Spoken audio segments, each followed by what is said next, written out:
Now, with regard to the question, what happens to the petitioners and the beneficiaries who we find engaged in fraud? Keeping in mind that we pulled the sampling outside the process, so they've either already been completed or they may be pending. But we pulled them outside the pending process for study purposes.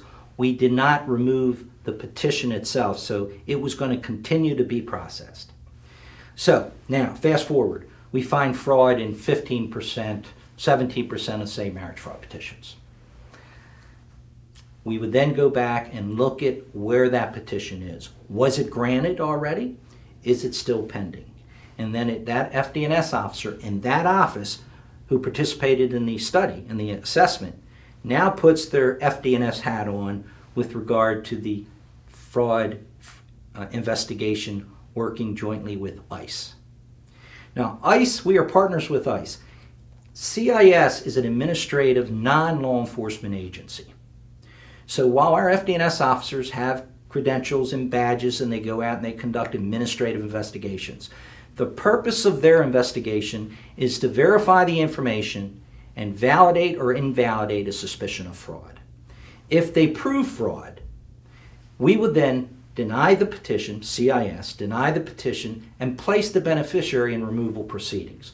We would collect the information from that investigation, place it into our fraud detection and national security database, a system we built, and that was one of the recommendations of GAO in 2002. And we are working now on a system that expands it into a nationwide organization and person-centric system with analytics based, which is to support also the law enforcement intelligence communities.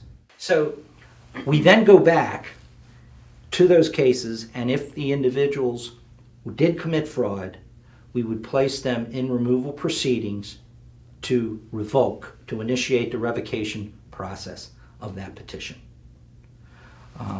If they've already departed the country, and in some cases we learned that because of the fraud assessment investigation, they learned that we were on to them.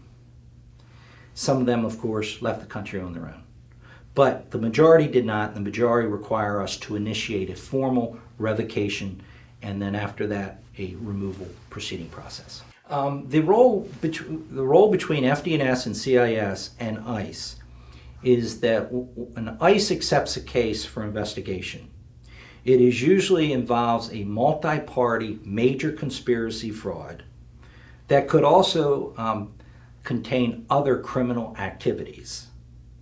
And their objective upon proving that fraud is to indict, convict, incarcerate, and then after serving the sentence, remove them.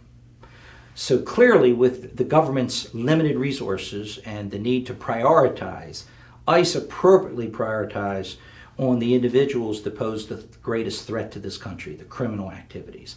Not that the lower level fraud isn't criminal, but the lower level one-party, two-party fraud that doesn't involve major conspiracies is usually not the type of case that you take to a U.S. Attorney's office who also has limited resources to prosecute. We have an agreement with ICE with regard to the types of cases we refer to them, the criteria, if you will.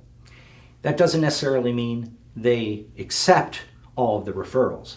They still go through a review process because there's quite a bit of information and other elements that go into a decision to include resources and availability and comparing it to your current workload and all those types of management decisions as to whether you're going to accept a case.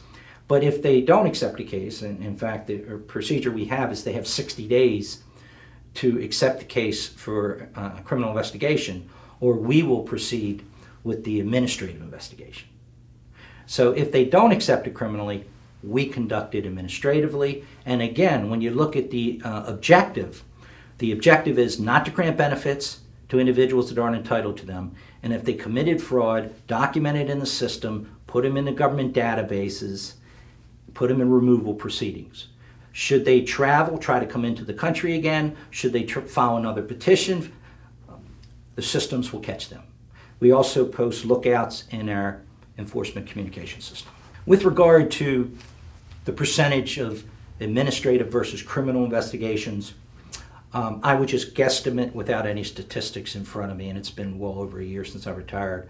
But I would just say the last figure that I am familiar with showed that the CIS, through its FDNS, had about 80% of the workload. So that the overwhelming majority of the fraud is the lower level one or two party. It's still conspiracy, but it's not your major type of conspiracy. The 20% or so are your more serious, egregious conspiracies, some of which also involve national security concerns.